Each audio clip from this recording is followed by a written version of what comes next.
Hello guys, welcome to थकदिल 360। आज की वीडियो कुछ अलग होने वाली है। हम जो मूवीज़ देखते हैं, वेब सीरीज़ देखते हैं, उनका किस लेवल तक इन्फ्लुएंस हो सकता है हमारी ज़िंदगी में, लेट्स डिस्कस।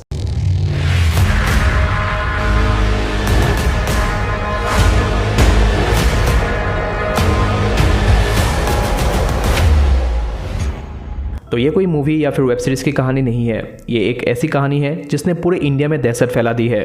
ऑलरेडी शायद आप जानते ही हो इस कहानी के बारे में, लेकिन फिर भी मैं शॉर्ट में बता देता हूँ। एंड उसके बाद ये भी बताऊँगा कि किस लिए मैंने इस टॉपिक के ऊपर वीडियो बनाया है।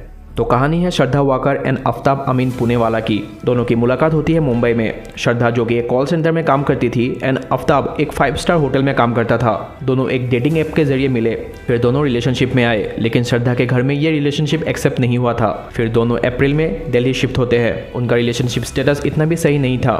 दोनों में हर दिन झगड़े एंड मारपीट भी हुआ करता था। जैसा कि श्रद्धा के घर में ये रिलेशनशिप एक्सेप्ट नहीं था, इसी वजह से श्रद्धा का कोई भी कॉन्टेक्ट नहीं था अपने परिवार के साथ। बस फेसबुक पे श्रद्धा अपनी पिक्चर्स अपलोड करती थी एंड उसी से ही उसके परिवार को पता चलता था कि वो ठीक है। फिर एक दिन आता है 18 में, जब आफ्ताब एंड श्रद्धा के बीच फिर से एक बहुत बड़ा झगड़ा होता है एंड आफ्ताब श्रद्धा को गला दबा के मार देता है। कहानी यहाँ पे ही खत्म नहीं होती है। उसके बाद अपने क्राइम को छुपाने के लिए वो 350 लीटर का एक फ्रीज खरीदता है एंड श्रद्धा के बॉडी के 35 पीसेस करके उसको फ्रीज में रख देता है। एंड हर रात 2 बजे थोड़ा थोड़ा करके फ्रीज से बॉडी पार्ट निकाल के ऑलमोस्ट 18 अलग अलग जंगल में फेंक देता है ताकि किसी को पता ना चले। एक दिल दहलाने वाली कहानी जिसको सुनते ही रूह कांप जाती है। किस लेवल का क्राइम हो सकता है ये।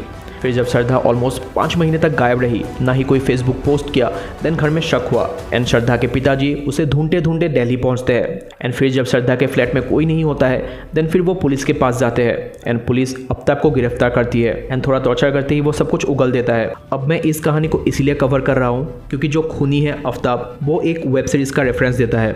बोलता है कि मैं इस वेब सीरीज़ को देख के काफ़ी इन्फ्लुएंस हुआ था। तो वो वेब सीरीज़ है डेक्स्टर वेब सीरीज़, जो कि एक American crime drama and psychological thriller है। ये कहानी है एक फॉरेंसिक टेक्नीशियन की जो दिन में पुलिस के लिए काम करता है एंड रात में एक सीरियल किलर बन जाता है। वो उन क्रिमिनल्स को बेरहमी से मारता है जिन्हें कानून सज़ा नहीं देती है एंड उनके बॉडीज़ को अपने तरीके से वो डिस्पोज करता है ताकि कोई सबूत ही ना रहे। अब क्या इस इंसिडेंट को आप एक वेब सीरीज़ की गलती मान सकते हो? बिल्कुल नहीं। हाँ, कुछ वेब सीरीज़ अच्छी नहीं होती है, लेकिन कुछ बहुत अच्छी वेब सीरीज़ भी होती है। लेकिन किसी भी वेब सीरीज़ या फिर फिल्म से इतना भी इंस्पायर्ड नहीं होना चाहिए कि आप अपने ज़िंदगी को ही एक मूवी या फिर वेब सीरीज़ का कैरेक्टर मान लो, चाहे वो अच्छा ही क्यों ना हो। Movies and web series mostly entertainment and time pass के लिए बनाई जाती है। आफ्ताब पहले से ही क्रिमिनल माइंडेड था, इसीलिए वो एक ऐसी लड़की को मारने के बारे में सोच पाया जो उसके साथ 3 साल से रिलेशनशिप में थी। और मर्डर करने के बाद वो नॉर्मली अपनी ड्यूटी भी कर रहा था एंड अलग अलग लड़कियों से डेटिंग भी। तो ये प्रॉपर क्रिमिनल माइंडेड इंसान नहीं है तो क्या है? खैर, इंसान तो नहीं कह सकते, उसे बस वेब सीरीज़ के जरिए एक रास्ता मिला कैसे अपने क्राइम को छुपाया जा सकता है।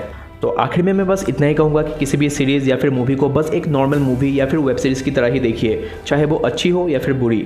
इतना ज़्यादा इन्फ्लुएंस भी ना हो किसी से, और हमेशा अपने रिलेशनशिप स्टेटस को समझिए। अगर आप किसी भी तरह से एब्यूज़ हो रहे हो, देन वो रिलेशनशिप नहीं रहा है एंड कुछ ज़्यादा बुरा होने से पहले ही वहाँ से निकल लो। ये मैं लड़का और लड़की दोनों के लिए कह रहा हूँ।